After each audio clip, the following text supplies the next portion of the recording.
Bahwa semuanya harus akal. Jangan. Akal kita ini kalau sudah berhadapan dengan syariat, dia hanya akalnya baru sebatas kentut. Sunnah wal jamaah itu memahami Al-Quran dan hadis itu menggunakan akal. Wahabi tidak menggunakan akal.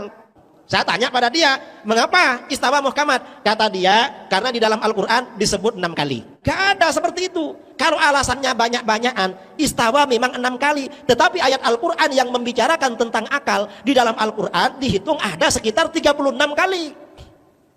Perintah Al-Quran agar kita pakai akal justru 36 kali.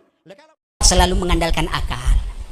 Bahwa semuanya harus akal. Jangan. Akal kita ini kalau sudah berhadapan dengan syariat, dia hanya sebatas buang angin, ikhwan. Jangan sombong gitu. Orang buang angin mau sholat berwudu atau tidak?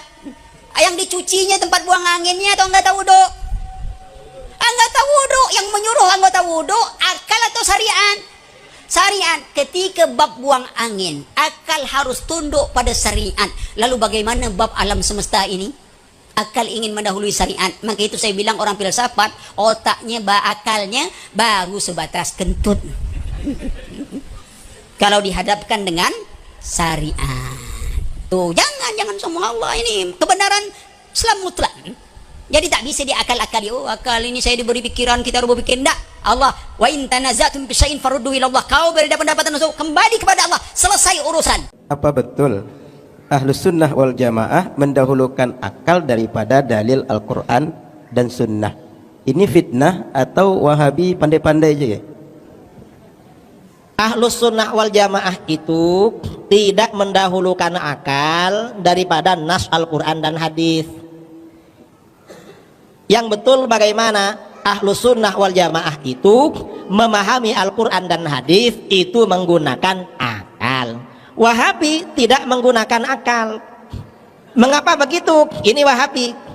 Wahabi ketika dialog, saya pernah dialog dengan Wahabi di Surabaya sama di Malaysia. Saya bilang, ayat yang muhkamat menurut Ahlus Sunnah wal Jamaah adalah ayat surat Al-Ikhlas. Qul huwallahu ahad, Allahus samad, lam yalid walam yulad walam yakul lahu kufuwan ahad. Dan ayat laisa kamitslihi syai'. Lalu kata Wahabi, ayat yang muhkamat istawa, Ar-Rahmanu 'alal 'arsy istawa. Saya tanya pada dia, mengapa istawa muhkamat? Kata dia, karena di dalam Al-Qur'an disebut 6 kali. Saya kejar dia, apa dasarnya kalau disebut 6 kali lalu muhkamat? Lalu dia terdiam. Kalau kami Ahlus Sunnah wal Jamaah, ayat yang muhkamat yang jelas maknanya ayat tadi, surat Al-Ikhlas. Mengapa surat Al-Ikhlas? Karena sabab nuzulnya ayat itu turunnya sebagai jawaban terhadap pertanyaan orang musyrik dan orang Yahudi kepada baginda Rasulullah SAW yang bertanya tentang sifat-sifat Tuhan. Orang musyrik dan orang Yahudi bertanya tentang sifat-sifat Allah, lalu turun surat Al-Ikhlas. Karenanya surat Al-Ikhlas keutamaannya sepertiga Al-Quran. Orang baca surat Al-Ikhlas pahalanya seakan-akan membaca sepertiga. Kalau membaca 3 kali seakan-akan hatam Quran. Ini surat Al-Ikhlas. Karenanya di dalam hadis-hadis Bukhari, hadis Muslim diungkapkan surat Al-Ikhlas itu adalah sifatur Rahman. Karenanya kata para ulama, setiap kesimpulan ayat Al-Quran kalau bertentangan dengan kesimpulan surat Al-Ikhlas maka harus dijauhi. Mengapa? Karena ini yang menjadi ayat muhkamat. Saya bilang begitu. Lalu kata Wahabi, itu karena istawa 6 kali. Gak ada seperti itu. Kalau alasannya banyak-banyakan, istawa memang 6 kali. Tetapi ayat Al-Quran yang membicarakan tentang akal di dalam Al-Quran dihitung ada sekitar 36 kali.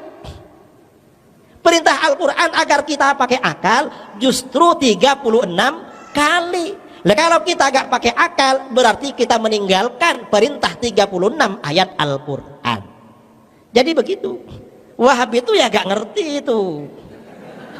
Gak ngerti. Coba kalau ada Wahabi tanyakan, akidah mana Ahlus Sunnah gak punya dalil ayat Al-Quran hadis? Mana? Tanyakan. Pasti mereka gak mau. Sifat 20 atau sifat 20, sifat jaiz, itu Al-Quran hadis dalilnya. Cuma Wahabi gak tahu. Mengapa? Ya karena mereka gak pakai akal. Kalau Ahlus Sunnah ini pakai akal, karenanya